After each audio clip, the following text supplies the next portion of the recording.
శ్రీ నమః. అందరికీ నమస్తే అండి. Welcome back our channel. అందరు ఎలా ఉన్నారు? బాగున్నారా? మీరందరూ బాగుండాలని మనస్ఫూర్తిగా కోరుకుంటున్నాను. నేను నవరాత్రులలో అమ్మ ఆరాధన ఏ విధంగా చేసుకున్నాననేది ఈ వీడియోలో తెలుసుకుందాం. వీడియో ఎక్కడ స్కిప్ చేయకుండా చివరి వరకు చూడండి. గత 3 సంవత్సరాల నుండి అయితే నేను ఇలా త్రిశక్తి రూపంలో అమ్మ ఆరాధన చేసుకుంటున్నాను. అంటే 3 కలశాలు పెట్టి అమ్మ ఆరాధన అనేది చేసుకుంటాను. అమ్మను త్రిశక్తి రూపంగా అంటాం కదా, అందుకని నేను 3 కలశాలు పెట్టి అయితే గత 3 సంవత్సరాల నుండి అయితే అమ్మ ఆరాధన జరుపుకుంటున్నానండి. ఇంకా మొదటి 3 రోజులు మహాకాళిగా, తర్వాత 3 రోజులు మహాలక్ష్మిగా, తర్వాత 3 రోజులు మహాసరస్వతిగా అమ్మ ఆరాధన అనేది చేసుకుంటాను. ఇంకా పాడ్యమి నుండి అయితే మనకు నవరాత్రులు కదా, నేను మొదటి 3 రోజులు ఏ విధంగా పూజ చేసుకున్నాను అనేది ఇప్పుడు చూద్దాం. ఇంకా నేను ఇలా 3 కలశాలు పెట్టుకున్నాను. అంకురార్పణం కూడా చేసుకున్నాను. పుట్టమట్టిలో నవధాన్యాలు వేసి ఈ విధంగా అంకురార్పణం మొదటి రోజు చేసుకున్నాను. 3 కలశాలు పెట్టుకున్నాను. ఇంకా నా దగ్గర చిన్న దుర్గాదేవి విగ్రహం ఉంటే అది పెట్టుకున్నాను పూజలో కుంకుమార్చన కోసం. లక్ష్మీదేవి, సరస్వతీదేవి, వినాయకుడు కలిసి ఉన్న విగ్రహాలు ఉంటే అది కూడా పూజలో పెట్టుకున్నాను. ప్రతిరోజు ఉదయం నేను పంచామృతాలతో అభిషేకం చేసుకుంటాను, అందుకని చిన్న విగ్రహాలు పెట్టుకొని ఇంకా మొదటి రోజు అంటే ఆ రోజు ఏ అవతారం ఉందో ఆ అమ్మకు ఆ రోజు నేను అర్చన కూడా చేసుకుంటాను. మొదటి రోజు మనకు శైలిపుత్రి దేవిగా అమ్మ దర్శనమిస్తుంది కదా, అందుకని మొదటి రోజు ఉదయాన్నే అభిషేకం చేసుకొని శైలిపుత్రి దేవికి పుష్పాలతో అర్చన చేసుకున్నాను.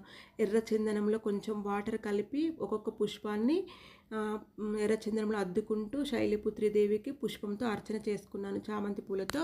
ఇంకా ఆ విధంగా ఉదయము నేను ఏ అవతారంలో మనకు దర్శనం ఇస్తుందో ఆ ఉదయం ఆ అమ్మకు అష్టోత్తరం చదువుకుంటూ అర్చన చేసుకుంటాను.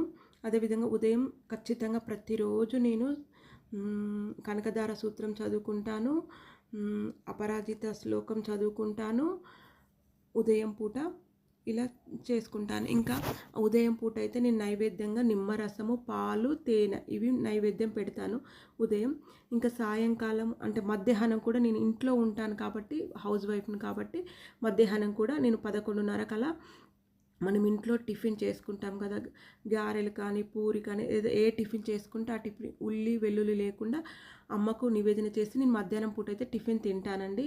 ఇంకా కటక ఉపవాసం అయితే నేను ఏం చెయ్యను. ఇలా మధ్యాహ్నం ఏ టిఫిన్ అయితే చేసుకుంటానో ముందు అమ్మకు నివేదన అమ్మకు తీసి ఇంకా లలిత సహస్రనామం చదువుకుంటాను మధ్యాహ్నం. మళ్ళీ అపరాజిత శ్లోకం చదువుకొని తర్వాత కనకదార సూత్రం మధ్యాహ్నం చదువుకుంటాను. అంటే 3 పూటలు నేను ఇవి చదువుకుంటాను. ఇంకా మధ్యాహ్నం నేనైతే ఏ టిఫిన్ అయితే చేస్తానో ఆ టిఫిన్ అమ్మకు నివేదనిస్తాను. ఇంకా మొదటి రోజు సోమవారం కాబట్టి ఇదే పీఠం మీద నేను శివయ్యకు ఆరాధన కూడా చేసుకున్నాను. అంటే 16 సోమవారాల వ్రతం కూడా ఇక్కడే చేసుకున్నాను. గౌరీదేవిని చేసుకొని ఇంకా గౌరీదేవికి కూడా కుంకుమ పూజ చేసుకున్నాను.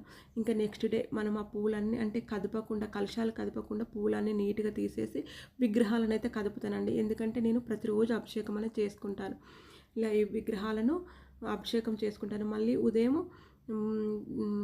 రెండవ రోజు బ్రహ్మచారిణి దేవిగా మనకు దర్శనమిస్తుంది కదా, అమ్మవారి బ్రహ్మచారి దేవికి మారేడు పత్రితో అర్చన చేసుకున్నాను. మారేడు పత్రులను కూడా ఎర్ర చందనంలో ముంచుకుంటూ అమ్మకు అర్చన చేసుకున్నాను.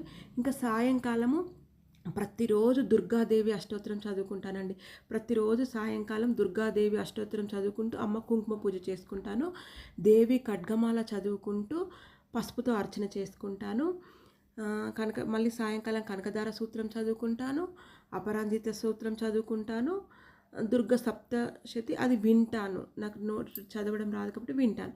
ఇలా సాయంకాలం చేసుకొని మళ్ళీ హారతి ఇచ్చి ఆ రోజు ఏ నైవేద్యం అనేది అలా పెడతాను. మొదటి రోజు పరమాన్నం నైవేద్యం పెట్టాను, రెండవ రోజు పులిహోర పెట్టాను, ఇంకా 3వ రోజు కొబ్బరన్నం ఇలా పెట్టుకున్నాం. ఇంకా 4వ రోజు చంద్రగంట, 3వ రోజు వరకు దుర్గాదేవి ఆరాధన కంప్లీట్ అయింది. అంటే ఇవాళ గురువారం రోజు నుండి మళ్ళీ మహాలక్ష్మిగా ఆరాధన చేసుకుంటాను.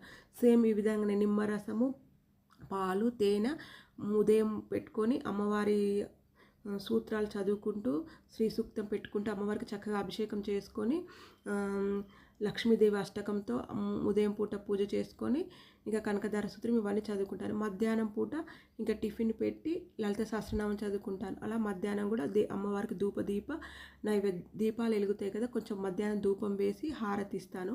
ఇలా చేసుకొని సాయంకాలం పూట మళ్ళీ లక్ష్మీదేవి అష్టోత్తరం చదువుకుంటాను, దుర్గాదేవి అష్టోత్తరం చదువుకుంటాను, కనకధార సూత్రం, అపరాజిత శ్లోకం ఇవన్నీ చదువుకొని ఇంకా అమ్మకు మహా నైవేద్యంగా అన్న ప్రసాదం అయితే ఖచ్చితంగా ప్రతిరోజు పెడతానండి. ఇంకా ఈరోజు మహాలక్ష్మికి పూజను చేసుకుంటాను. అంటే గురువారము, శుక్రవారం, శనివారం ఇంకా నేను 3 రోజులే చూపిస్తున్నాను. 3 రోజులు దుర్గాదేవిగా ఆరాధిస్తాను కాబట్టి అమ్మకు దుర్గాదేవికి ప్రతిరోజు అష్టోత్తరంతో పూజ చేసుకొని ఇంకా ఆ రోజు ఏ అవతారం ఉందో ఆ రోజు 3 రోజులు మొదటి రోజు శైలిపుత్రి దేవిగా పూజించుకున్నాను, రెండవ రోజు బ్రహ్మచారి దేవిగా పూజించుకున్నాను, మూడో రోజు చంద్రఘంటాదేవిగా అమ్మ ఆరాధన చేసుకున్నాను. ఈ విధంగా 3 రోజులైతే దుర్గా ఆరాధన చేసుకున్నాను. ఇంకా నెక్స్ట్ వీడియోలో నేను మహాలక్ష్మి ఆరాధన ఏ విధంగా చేసుకున్నాను అది కూడా చూపిస్తాను. ఇలానైతే 3 రోజులు అమ్మ ఆరాధన చేసుకున్నాను. నెక్స్ట్ అంటే మహాలక్ష్మిని గురువారం, శుక్రవారం, శనివారం ఏ విధంగా పూజించుకున్నాను అనేది కూడా ఈ వీడియోలో తెలుసుకుందాం. ప్రతిరోజు కనకధార సూత్రం చదువుకోండి, అపరాజిత సూత్రం చదువుకోండి, చాలా మంచిది. దేవి ఖడ్గమాలతో కూడా పసుపుతో అర్చన చేసుకుంటే చాలా మంచిదండి. ఈ విధంగా నేనైతే నవరాత్రుల అమ్మ ఆరాధన అనేది నేను ఏ విధంగా చేసుకున్నాను అనేది ఈ వీడియోలో తెలియజేశాను. వీడియో చూసినందుకు ధన్యవాదాలండి. Thank you for watching.